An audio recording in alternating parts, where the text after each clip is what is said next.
नमस्कार मित्रांनो, स्वागत आहे तुमचं आताच्या ब्रेकिंग न्यूजमध्ये।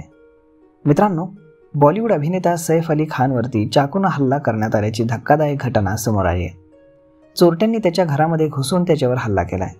या हल्ल्यामध्ये जखमी झालेल्या सैफ अली खानवरती सध्या मुंबईतील लीलावती रुग्णालयामध्ये उपचार सुरू आहेत।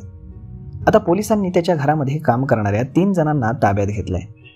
पोलिसांनी सैफ अली खानच्या घरामध्ये काम करणाऱ्या ड्रायव्हर आणि इतर दोघांना ताब्यात घेतलंय।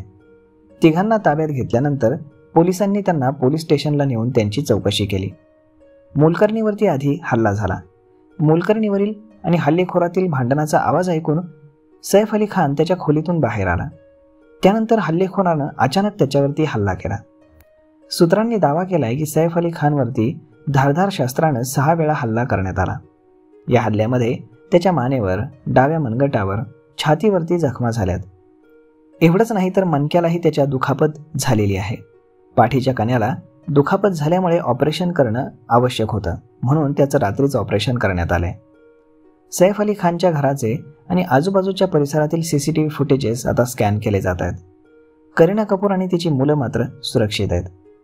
मुंबई पोलिसांनी घटनेची पुष्टी केली, त्यानंतर अधिकृत निवेदन जारी करण्यात आले। मिळालेल्या माहितीनुसार घटनेनंतर सैफ अली खानला लीलावती येथे नेण्यात आलं होतं।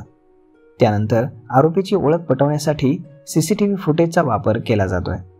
वांद्रे पोलीस या प्रकरणाचा पुढचा तपास करत आहेत। तर मग मित्रांनो, अशा पद्धतीनं सैफ अली खानच्या अंगावरती 6 वेळा चाकूने वार करण्यात आलेला आहे। त्याच्या फॅन्ससाठी ही एक धक्कादायक घटना आहे। तर मग मित्रांनो, हा व्हिडिओ, ही माहिती तुम्हाला कशी वाटली हे तुम्ही आम्हाला कॉमेंट करून नक्कीच सांगा। आणि जर आवडली असेल तर आपल्या जवळच्या मित्रमंडळींसोबत देखील हा व्हिडिओ तुम्ही शेअर करायला विसरू नका। धन्यवाद।